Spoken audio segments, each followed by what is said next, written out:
रोमकरास पत्राचा अभ्यास करताना आज आपण 14व्या अध्यायात पोहोचलेलो आहोत आणि या संदेश मालिकेचं नाव आहे जीवनाकडे प्रवास. आणि आपण त्या शेवटास आलेलो आहोत. रोमकरास पत्र हे ख्रिस्ती विश्वासाचं कॉन्स्टिट्यूशन किंवा घटना असं म्हटलेलं आहे. कारण ख्रिस्ती मूलभूत विश्वास काय, सुवार्ता काय, हे सर्व जर कुठं असेल तर ते रोमकरास पत्रामध्ये आहे. याचे 3 विभाग आहेत. पहिले 8 अध्याय सुवार्तेबद्दलचे आहेत की सुवार्ता काय आहे, तिचे फायदे लाभ काय.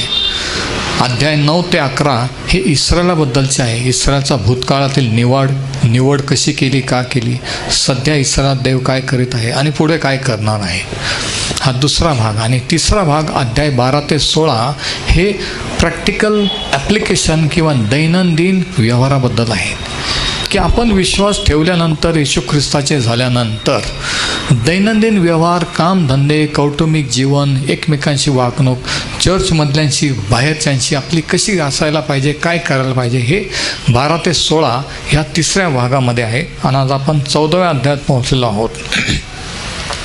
आणि ह्या अध्यायामध्ये खाण्यापिण्याविषयी, दिवसांविषयी अशा काही प्रॅक्टिकल गोष्टी आहेत. आणि म्हणून आजच्या संदेशाचं टायटल, शीर्षक आहे आहाराविषयीचे आणि दिवसाविषयीचे धार्मिक नियम. Religious rules about diet and holidays. आहाराविषयीचे आणि दिवसाविषयीचे धार्मिक नियम. Religious rules about diet and holidays. आणि शास्त्रभाग आहे रोमकरास पत्राचा 14वा अध्याय 1 ते 23. आता आपल्याला माहीत आहे की नुकताच लेंथ समय सुरू झालेला आहे आणि विशेष दिवस, त्याच्यातलेही विशेष दिवस बुधवार, शुक्रवार वगैरे असे काही लोकांना अतिशय पवित्र वाटतात, मानले जातात. ह्या 40 दिवसामध्ये काय खायचं, काय नाही ह्याच्याबद्दल पण लोक काळजी घेतात. पण शास्त्र काय सांगतं हे आपण त्याच्या वचनातून पाहणार आहोत. पहिलं वचन रोमकरास 14 आणि 1. जो विश्वासाने दुर्बल त्याचा स्वीकार करा, तरी विकल्पांच्या निर्णयाकरिता नका. जो विश्वासात दुर्बल आहे, एवढा विश्वासात स्ट्रॉंग नाही आहे, पण त्याला काही गोष्टी अजून माहीत नाही, शास्त्रातल्या माहीत नाही, करत नाही, पाळत नाही, म्हणून त्याला नाकारू नका, तर त्याचा स्वीकार करा असं सांगितलेलं आहे. जो विश्वासात दुर्बळ आहे त्याचा, तरी विकल्पाच्या निर्णयाकरिता नका. जे काही मतभेद आहे, विकल्प आहे, ह्याच्यामुळं नाही, तर तो ख्रिस्ताचा झालेला आहे म्हणून त्याचा स्वीकार करा. Praise the Lord. कोणी रात्रीतून सगळं शास्त्र कोणालाही माहीत होत नाही, कोणालाही सगळं समजत नाही, समजतं का? पण जो नवीन विश्वासात आहे, ज्याला काही गोष्टी माहीत नाही, ज्या तुम्हाला मला माहीत आहे, त्यांचा आपण स्वीकार करायला पाहिजे. वचन 2. कोणा एकाचा विश्वास असा आहे की त्याला कोणतेही खाणे निषिद्ध नाही, म्हणजे काही खाऊ शकतो, परंतु जो दुर्बळ आहे तो शाकभाजी किंवा पालेभाज्या खातो किंवा तो शाकाहारी आहे. आता वचन 1 ते 3 पहिल्या वचनामध्ये ॲक्सेप्टन्स सांगितलेलं आहे की स्वीकार करणं. हे पत्र आणि हे वचनं देवाच्या लोकांसाठी लिहिलेले आहेत. मतभेद, तुमचं ज्ञान नंतर, पण पहिल्याने ख्रिस्ताचे म्हणून एकमेकांचा स्वीकार करणं हे गरजेचं आहे. माझ्यासारखं कोणी विश्वास धरत नसेल, माझ्या एवढं ज्ञान कोणाला नसेल, हरकत नाही, पण जर ते ख्रिस्ताचे आहेत तर त्यांना स्वीकार करणं माझं कर्तव्य आहे. तर वचन 1 ते 3 मध्ये तो आहाराविषयी सांगतो, डाएट, आहाराबद्दल. आता काही जण आहाराचा, खाण्यापिण्याचा संबंध धर्माशी किंवा देवाशी जोडतात, त्यांचा तसा विश्वास असतो.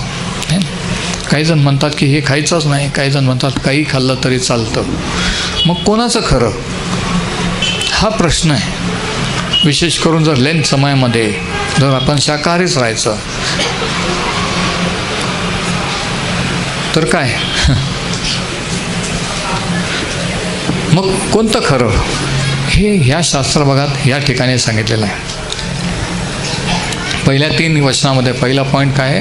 आहाराविषयीचे धार्मिक नियम, रूल्स अबाउट डाएट 1 to 3. कोणा एकाचा विश्वास तो म्हणतो आहे की कोणतंही खाणे चालते, निश्चित नाही, पण जो दुर्बळ आहे तो शाकभाजी खातो. जो विश्वासात दुर्बळ आहे, ज्याला वाटतं की नाही हे नाही खाल्लं पाहिजे, ते नाही खाल्लं पाहिजे, तो सेफ खेळतो. वचन 3, जो खातो त्याने न खाणाऱ्याला तुच्छ मानू नये, जो खात नाही त्याने खाणाऱ्याला दोष लावू नये. 2 गोष्टी सांगितलेल्या आहेत.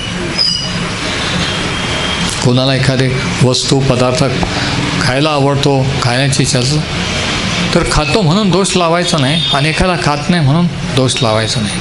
मी माझ्या अनुभवातून पाहिलं की काही विधर्म्यातून प्रभू येशू ख्रिस्ताकडे आलेले, आणि काही जणांना असं वाटत होतं, आजही काही जणांना वाटतं की ख्रिस्ती झालं म्हणजे आपण मांसाहारी झालं पाहिजे किंवा मांसाहारी व्हावं लागतं. पण ही कल्पना शास्त्रात नाही आहे. इथं स्पष्ट सांगितलेलं आहे की जर ख्रिस्ती होण्यापूर्वी, ख्रिस्ताकडे येण्यापूर्वी शाकाहारी आहे, तर नंतरसुद्धा शाकाहारी राहिलं तरी चालतं, तर मांसाहारी आहे तरी चालतं. हा वाद आहे. आणि या क्षुल्लक गोष्टीमुळे ख्रिस्ताच्या शरीरात मंडळीत मतभेद होतात. मोठमोठे इश्यूज नाही, पवित्र आत्मा, त्याचं कार्य, भविष्यवाणी, ह्याच्यावर वाद घातला तर ठीक आहे. पण किरकोळ गोष्टी, काय खायचं काय नाही खायचं, तू शाकाहारी आहे, मी हे आहे, किती वाईट की ह्याच्यावरून आपण एकमेकांना पासून दूर जाणं. समजतं ना वर्षा, हे किती वाईट गोष्ट आहे. तर ह्या क्षुल्लक गोष्टीवरून आज चर्चमध्ये, मंडळांमध्ये, ख्रिस्ती लोकांमध्ये मतभेद आहे. आम्हाला काही चालतं, त्यांना चालत नाही, म्हणून त्यांना जेवायला बोलवत नाही. त्यांना नाही चालत, का बरं नाही, त्यांना नाही चालत. तर ह्याचं उत्तर ह्या ठिकाणी आहे. तो म्हणतो, जो खातो त्याने खाणाऱ्याला न खाणाऱ्याला तुच्छ मानू नये, आणि जो खात नाही त्याने खाणाऱ्याला दोषी ठरवू नये. दोघांची जबाबदारी आहे. त्यांना खात असेल खाऊ द्या, तुम्ही नका खाऊ. का बरं खात नाही असं नाही म्हणायचं. आपलं मत दुसऱ्यांवर लादायचं नाही. मी खातो म्हणून तुम्ही खाल्लंच पाहिजे असं म्हणायचं नाही. नाही खायचं, नाही खायचं, खायचं तर खायचं. इथं स्पष्ट केलेलं आहे. आणि त्याचं कारण पुढं सांगितले, कारण देवाने त्याचा स्वीकार केलेला आहे. देवाने जर स्वीकार केला तर तुम्ही पण त्याचा स्वीकार करा. पाऊल म्हणतो, देवाने जर कोणत्या अटी शर्ती घातल्या नाही तर तुम्हाला काय अधिकार आहे एखाद्याला अटी शर्ती घालण्याचा? काहीच अधिकार नाही. आणि मग म्हणजे आपले दृष्टिकोन, ॲटिट्यूड्स, म्हणजे गोल किंवा उद्देश काय आहे? Harmony in the body of Christ.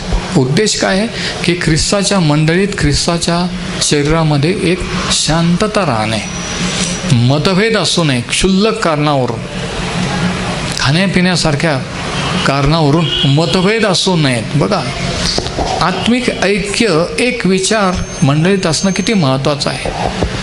जर आपण एकमेकांना विचाराने, आत्म्याने जोडले गेलो तरच देवाच्या आत्म्याचा प्रवाह तुमच्यापर्यंत पोहोचेल. जर तुम्ही आत्म्याने माझ्याशी, एकमेकांशी जोडलेलं नाही तर माझ्या अभिषेकाचा उपयोग तुम्हाला होणार नाही. कारण कुठंतरी कनेक्शन शॉर्ट सर्किट झालेलं असेल. नाही, ही गोष्ट ब्रदरची आम्हाला पटत नाही, नाही हे मतभेद नाही. म्हणजे काय होतं की त्या अभिषेकाचा तुम्हाला नाही फायदा होत, दुसऱ्यांना होतो. म्हणून विचाराने पण एक पाहिजे, आत्म्याने पण एक पाहिजे. Praise the Lord.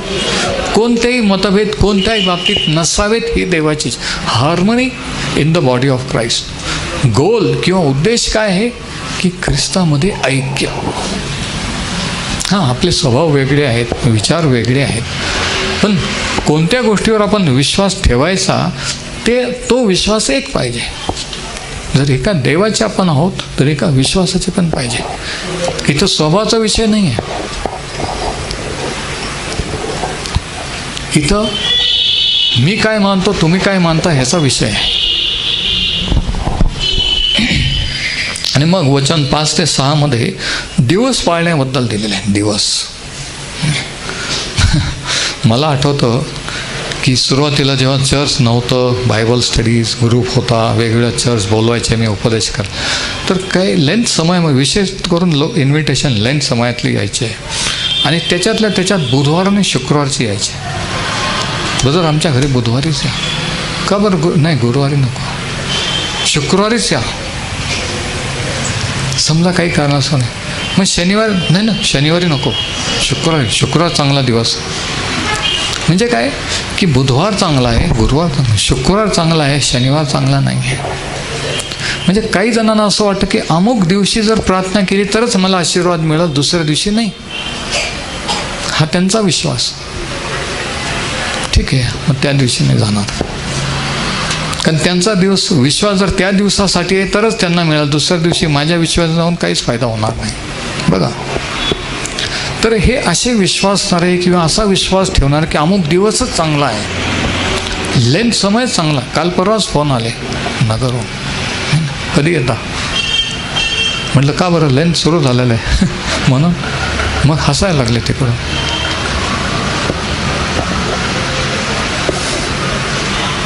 म्हणजे काही विशिष्ट दिवस, अमुक दिवस हे विशेष आहेत, आशीर्वादित आहे, त्या दिवशीच देव कार्य करतो, दुसऱ्या दिवशी एवढा पॉवर नसतो की एवढं होत नाही, असं कुठंतरी कोणीतरी सांगितलेलं, कुठंतरी ऐकलेलं हे डोक्यात भरलेलं असतं आणि मोठं झाल्यावर पण ते डोक्यातून जातच नाही. जोपर्यंत देवाचा आत्मा सत्य प्रगट करणे तोपर्यंत तेच माणूस धरून राहतो की नाही, हे असंच बुधवारीच उपास केला पाहिजे, शुक्रवारीच उपास केला पाहिजे.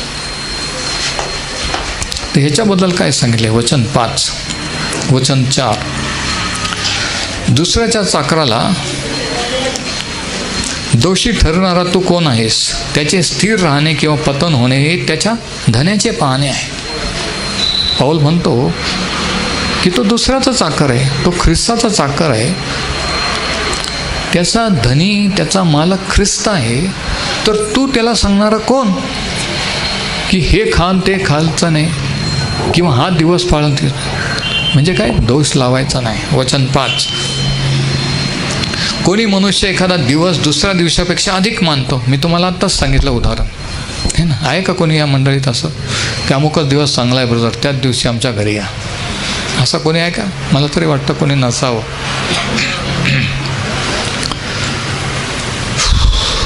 वचन 5. कोणी सर्व दिवस सारखे मानतो, तर प्रत्येकाने आपापल्या मनाची पूर्ण खात्री करून घ्यावी. काय करून घ्यावी? पुष्कळ लोकांना स्वतःची खात्रीच नाही. पुष्कळ लोक स्वतःचा निर्णय घेत नाहीत, कारण त्यांना निर्णय घ्यायला घाबरतात, कारण मी जर चुकलो तर, म्हणून महत्त्वाचे निर्णय दुसऱ्यांवर सोपवतात. काय झालं तर हिने मला सांगितलं म्हणून मी तसं केलं, त्यांनी मला सांगितलं होतं म्हणून मी हे केलं, म्हणजे दुसऱ्याला दोष द्यायला तयार. म्हणून इथं सांगितलं की प्रत्येकाने आपल्या मनाची खात्री करून घ्यावी. Praise the Lord. है ना. अनेकांना मनाची खात्रीच नाही आहे. कधी कधी तर मला असं वाटतं त्यांना मन आहे का नाही. किरकोळ गोष्टी तुम्ही सांगा, आम्ही काय करा, तुम्ही सांगा. अरे देवाने तुम्हाला पण ज्ञान बुद्धी दिलेली आहे, सेन्स दिलेली आहे.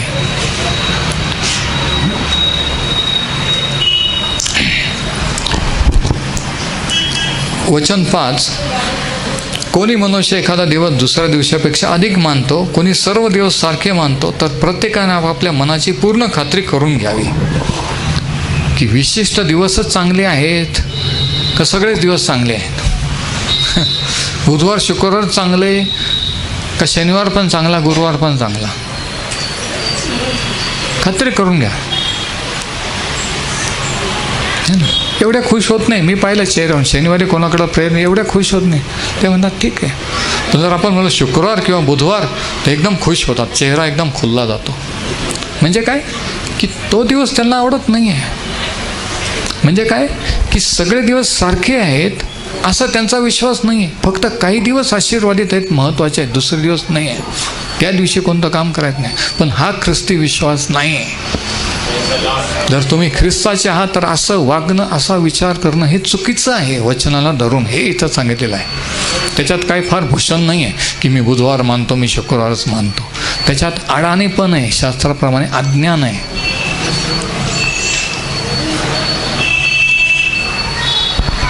म्हणून खात्री करून घ्या. वचन 6. आणि आणखी एक गोष्ट, ज्यावेळेस परमेश्वराने सृष्टी निर्माण केली, उत्पत्ती 1 मध्ये आपण वाचतो 6 दिवस त्याने केल्यानंतर दर दिवसाच्या शेवटी उत्पत्ती जे काही निर्माण केलं त्याच्यानंतर दिले की परमेश्वराने पाहिले की हा दिवस चांगला आहे आणि त्याने तो आशीर्वादित केला. अँड द लॉर्ड सॉ दॅट इट वॉज गुड. म्हणजे काय? म्हणजे हे की देवाने प्रत्येक दिवस चांगला केलेला आहे. मग म्हणायचा काय अधिकार आहे की नाही गुरुवारीच बुधवारीच प्रार्थनेला या किंवा शुक्रवारीच उपास मी धरील, बाकीचे दिवस चांगले नाही आहे का? परमेश्वराने पाहिले की सर्व दिवस चांगले आहेत. वचन 6. जो दिवस पाळतो तो प्रभू करता पाळतो, जो खातो तो प्रभू करता खातो. आता ठीक आहे, एखाद्याला वाटतं की ठीक आहे, पण त्याचा विश्वास तसा, तो जर विश्वासात दुर्बळ आहे, तो प्रभू करता करतोय की नाही प्रभू करता, मग ठीक आहे, आपण त्यावेळेस त्याला ॲग्री व्हायचं, वचनातून दाखवायचं. पण विरोध करून त्याच्यामुळं मतभेद करणं ठीक आहे. ठीक आहे, बुधवारी यायचं ना प्रार्थनेला, बुधवारी प्रार्थना घे. शुक्रवारी यायचं ना शुक्रवारी येतो. का? कारण ऐक्य असावं, मतभेद नसावेत आणि शांती असावी, कारण देव शांतीचा देव आहे. नाही मी शुक्रवारी येणार नाही, मी बुधवारी येईल किंवा मी गुरुवारी येईल. म्हणजे काय? मतभेद झाले, त्यांच्या विश्वासाला तडा गेला, ते दुखावले गेले, कारण ते एवढे आहेत ख्रिस्तामध्ये, अजून एवढे वाढलेले नाही आहेत. पण का वाढलेलं नाही हे नाही म्हणू शकत. एखादा लहान मुलं का बरं तो एवढा आहे असं नाही म्हणू शकत. तो एवढा आहे, तो वाढत जाणार. कोणीतरी ख्रिस्तात एवढं आहे, ते वाढत जातील. पण जर एवढं आहे तर त्याच्याशी तेवढं असल्यासारखंच बोलायचं आणि वागायचं, मोठं असल्यासारखं नाही बोलायचं. Praise the Lord. म्हणून काही जणांशी तसंच बोलावं लागतं. ब्रदर आमच्याशी बोलतच नाही, तुम्ही एवढेच आहात, मग तुमच्याशी तेवढाच बोलणार. तुम्ही एवढे आहात त्या प्रमाणात बोलणार, त्याच प्रमाणात सांगणार.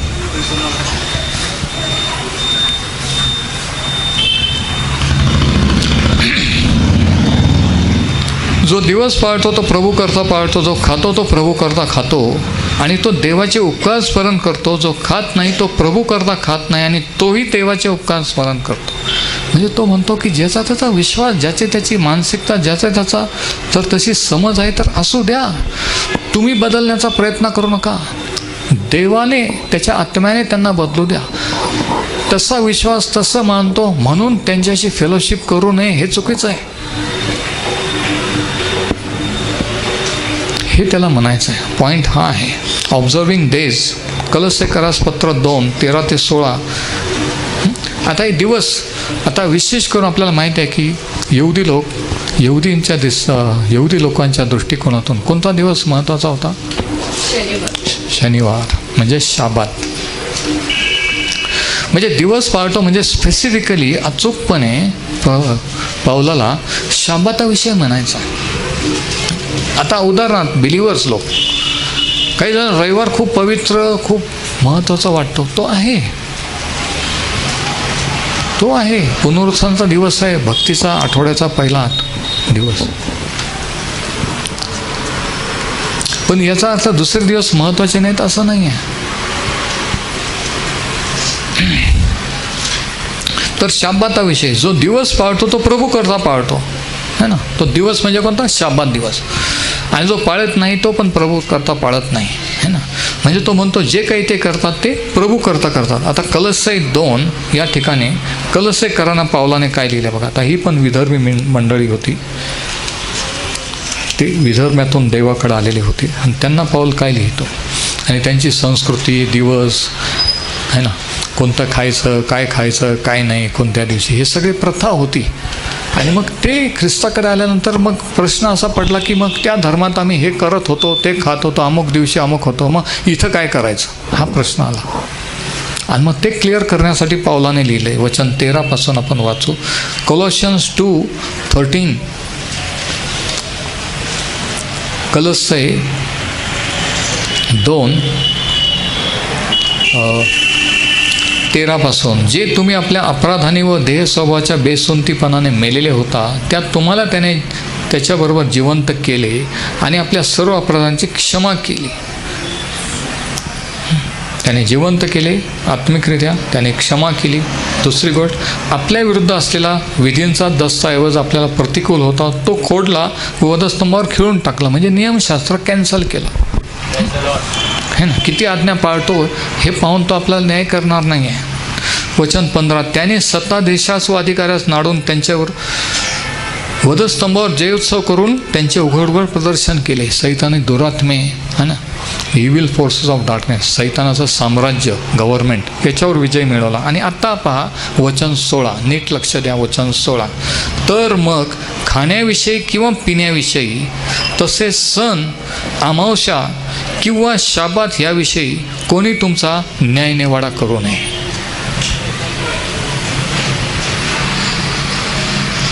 कोणी तुमच्याबद्दल म्हणू नये की अरे हे ख्रिस्ताचे झाले तरी पण हे दिवस पाळतात, तरी पण त्यांना अमावस्या पौर्णिमा, किंवा तरी पण त्यांना वाटतं की शाबात, तरी पण त्यांना वाटतं नाही बुधवारच चांगला, शुक्रवारच चांगला. ह्याबद्दल तो म्हणतो कोणी तुमचा न्यायनिवाडा करू नये. की हे पण हे मानतात, हे अजून पण हे मानतात, असं कोणी म्हणू नये. समजतं ना. वचन 17, ह्या बाबी म्हणजे खाणं पिणं, सण वार दिवस, सर्व गोष्टीचे भावी गोष्टींचे प्रतिबिंब आहेत. भावी ज्या गोष्टी आहेत येणाऱ्या त्याचं प्रतिबिंब आहे.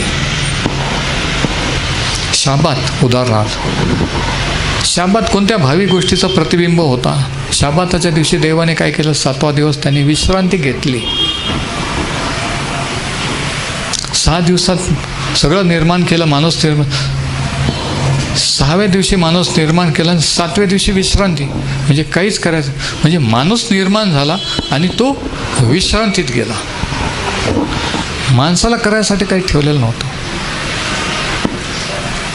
विश्रांती शास्त्रामध्ये तारणाचं प्रतीक आहे. काही करणं कर्माचं प्रतीक आहे. शाबात कशाचं प्रतीक आहे? तारण. ते म्हटले तुझे शिष्य शाबाताच्या दिवशी कंस तोडून खात होते, शाबात मोडला. शाबाताच्या दिवशी कोणाला तरी बरं केलं. का बरं केलं? मोशेचं नियमशास्त्र मोडलं. कसं काय हा मसीहा असू शकतो? हा मसीहा आमचा नाहीच आहे असं ते म्हटले. पण त्याने सांगितले की मनुष्याचा पुत्र शाबाताचा धनी आहे.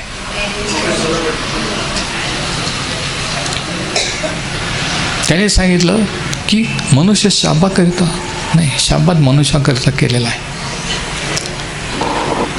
शाबात विश्रांती होती. ती विश्रांती म्हणजे तारण होतं की कर्म धर्म करून आज्ञा पाळून नाही, तर विश्वासाने आपण त्या शाबातात किंवा विश्रांतीत किंवा तारणात प्रवेश करतो. शाबात कशाचं प्रतिबिंब होतं? तारणाचं. तसं तो म्हणतो ह्या भावी गोष्टीचं प्रतिबिंब आहेत. पण ह्या गोष्टी काय करतात? आपल्याला दोष लावतात. आपण काही केलं नाही म्हणून पण दोष लावतात आणि कोणी दुसरं काही करत नाही म्हणून. म्हणजे दोष लावणे, गिल्ट, हे सैतानाचं सगळ्यात प्रबळ शस्त्र आहे. Most powerful weapon of Satan is guilt. की मी हे करायला पाहिजे पण केलं नाही, मी असं. आणि मग आपल्याला वाईट वाटणं, गिल्टी वाटणं, आणि ते वाटणं इथंच तो आपल्याला दाबून ठेवतो आणि तिथून आपण पुढं जाऊ शकत नाही. आणि म्हणून तो म्हणतो की खाणं पिणं दिवस याच्याबद्दल जर कोणाला वाटत असेल की हे करायचं का नाही, ते करायचं का नाही, हे केलं म्हणून आपण दोषी ठरू शकतो का, देव आपल्याला शिक्षा देऊ शकतो का, हे विनाकारांचे विचारण दोष स्वतःवर येऊ नये म्हणून तो म्हणतो की काय करायचं आणि काय नाही, धार्मिक नियम पाळायचे का नाही, याच्यापेक्षा देवाशी असलेलं नातं महत्त्वाचं आहे. गोल किंवा उद्देश काय आहे? देवाशी नातं जोडलेलं जाणं. देवाशी जर नातं नाही तर 40 दिवस उपास जरी केला तरी काही फायदा नाही. पण देवाशी जर नातं असेल तर 1 दिवस जरी उपास केला तरी तो देवाला मान्य आहे. देवाशी कोणताही संबंध नाही, नातं नाही, काही नाही.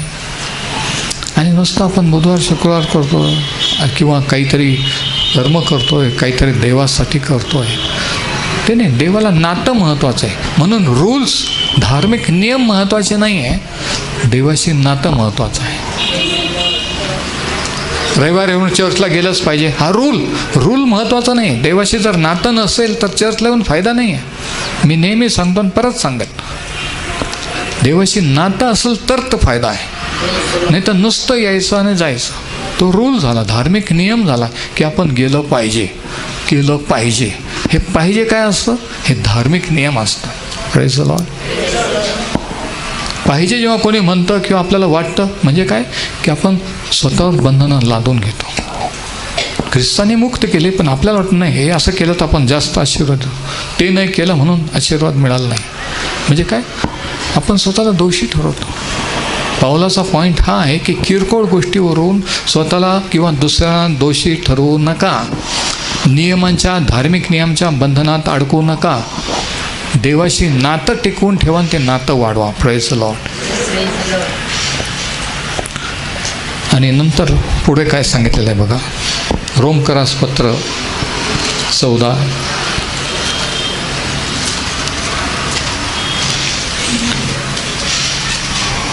वचन 7. कारण आपल्यातील कोणी स्वतःकरिता जगत नाही आणि कोणी स्वतःकरिता मरत नाही. आपण जगतो ते प्रभू करता आणि आपण मरतो ते प्रभू करता. म्हणून आपण जगलो किंवा मेलो तरी प्रभूचे आहोत.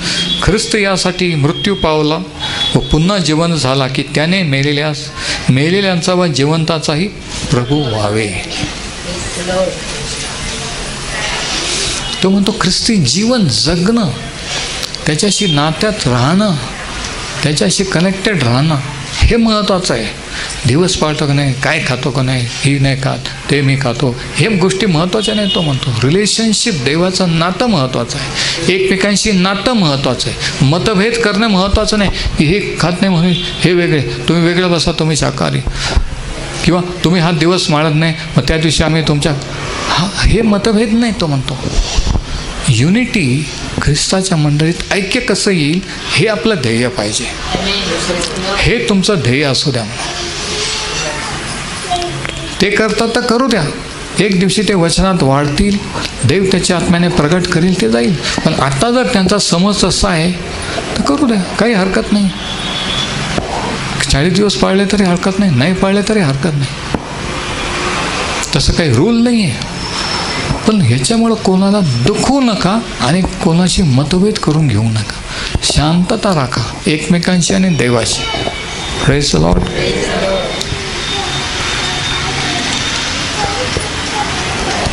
वचन 13. ह्याकरिता आपण यापुढे एकमेकांना दोषी ठरवू नये, तर असे ठरवून टाकावे की कोणी आपल्या भावापुढे काही ठेचाड किंवा अडखळून ठेवू नये. बघा काय अडखळ नाही, हे केलं तरच, हे केलंच पाहिजे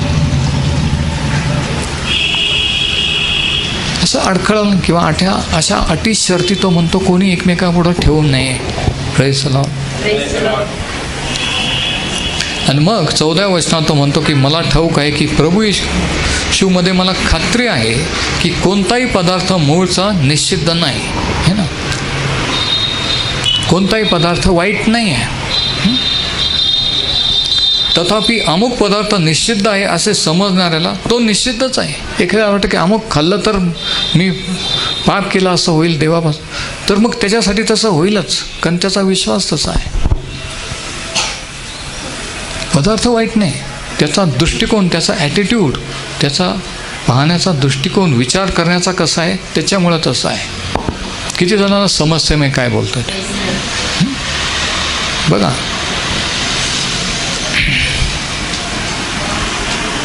वचन 15. तुझ्या भावाला अन्नामुळे दुःख झाले तर तू प्रीतीने वागत नसा झाला आहेस. ज्यासाठी ख्रिस्त मरण पावला त्याचा नाश आपल्या अन्नाने करू नको. काय खायचं काय प्यायचं ह्याच्यामुळं एखाद्या भावाचा आत्मिक नाश करू नको. ह्या गोष्टीमुळं कारणीभूत होऊ नको. जे तुम्ही उत्तम आहात, जे तुम्हामध्ये उत्तम आहे त्याची निंदा होऊ नये. खाणे व पिणे यात देवाचे राज्य नाही. आणि मग तो म्हणतो वचन 17. खाणे पिण्याच्यात देवाचं राज्य नाही. मग कशात आहे? नीतिमत्व, शांती व पवित्र आत्म्याच्या द्वारे मिळणारा आनंद ह्याच्यात आहे. आणि याच्यामध्ये आश्चर्याची गोष्टी की पहिल्याने तो नीतिमत्व असं म्हणतो. नीतिमत्व म्हणजे नीतिमान ठरणे. प्रथम त्याचं राज्य, त्याची धार्मिकता किंवा नीतिमत्व मिळवण्याचा प्रयत्न करा. मग ह्या गोष्टी सर्व तुम्हाला मिळतील. देवाचं राज्य कशामध्ये? तो म्हणतो नीतिमत्व. देवाच्या राज्यात आल्यानंतर, येशू ख्रिस्तावर विश्वास ठेवल्यानंतर माणूस नीतिमान ठरतो. येशू ख्रिस्ताचं नीतिमत्व आपल्याला मिळतं. Praise the Lord. नीतिमानाची प्रार्थना कार्य करण्यात फार प्रबळ असते. ज्याचा विश्वास नाही की मी नीतिमान ठरलेलो आहे, येशू ख्रिस्ताचं नीतिमत्व मला मिळालेलं आहे, त्याला प्रार्थनेत धैर्य नसतं. त्याला गॅरंटी नसते की देव त्याचं ऐकेल. पण जर तुम्हाला गॅरंटी आहे, खात्री आहे की तुम्ही नीतिमान ठरलेले आहात, तर तुमची प्रार्थना देव ऐकेल याची खात्री आहे. पहिली गोष्ट नीतिमत्व,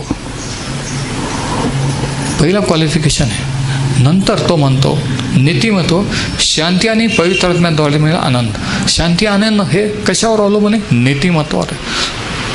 माणूस जर स्वतःला म्हणतोय पापी आहे, मी पापी आहे, मी दोषी आहे, त्याला आनंद वाटेल का? नाही. त्याच्या मनाला शांती राहील का? नाही. पण नीतिमान ठरला तरच मनात शांती राहील, देवाबरोबर शांती राहील आणि पवित्र आत्म्याचा आनंद त्याच्यामध्ये राहील. नीतिमान ठरला नसेल तर तो स्वतःला दोषी ठरवत राहील, दुसऱ्याला दोषी ठरवत राहील. वचन 18. अशा प्रकारे जो ख्रिस्ताची सेवा करतो तो देवाला प्रिय व मनुष्यास प्रसन्न आहे. आणि मग वचन 19. तर मग जेणेकरून शांती व परस्परांची अभिवृद्धी किंवा वाढ होईल अशा गोष्टींच्या मागे आपण लागावे. कशाच्या मागे लागावे? दोन गोष्टी सांगितल्या, शांती आणि परस्परांची वाढ. कुटुंबामध्ये, मंडळीमध्ये कशाचा प्रयत्न करायचा? शांती आणि एकमेकांची वाढ, याच्या मागे आपण लागावे. अन्नामुळे देवाच्या कामाचा मोड करू नका. तर पदार्थ शुद्धच आहे, परंतु जो खाण्यामुळे अडखळतो त्याला ते पाप आहे. पदार्थ वाईट नाही आहे, पण ज्याला तसं वाटतं त्याच्या दृष्टीने ते पाप आहे. म्हणून तो म्हणतो ह्या किरकोळ गोष्टीमुळं कोणाला अडखळू नका, तुम्ही पण अडखळू नका की अमुक दिवशी किंवा ह्या पिरियडमध्ये आम्ही शाकाहारीच राहिलं पाहिजे असं म्हणू नका. राहायचं तर राहा, एखादा राहत नसेल तर नाही राहू द्या, पण तो वाद करून त्याच्यामुळं मतभेद करू नका, हे त्याला म्हणायचं आहे. मांस न खाणे, द्राक्षरस न पिणे आणि जेणेकरून तुझा भाऊ ठेचाळतो किंवा अडखळतो, अगर अशक्त होतो, ते न करणे हे चांगले. दुसऱ्याचा विश्वास असा आणि तो आपण जर त्याच्याबरोबर फेलोशिप करतोय, तो जर आहे आणि आपण मुद्दाम करतो की बघ मी तर खातो, तो खात नाही आहे आणि मला काही होत नाही तरी पण मी अशी, मग त्याचं मन दुखावलं जातं की नाही.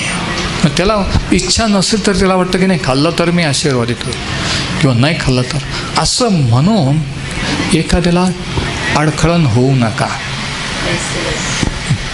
देवाने ज्याला त्याला स्वतंत्र केले, स्वतंत्र राहू द्या.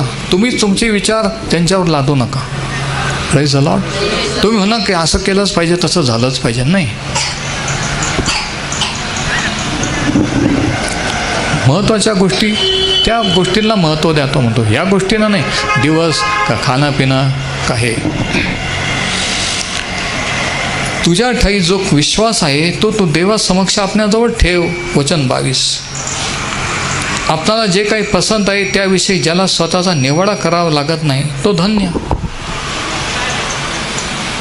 म्हणजे जो स्वतःला ह्या गोष्टी दोषी ठरवित नाही तो धन्य.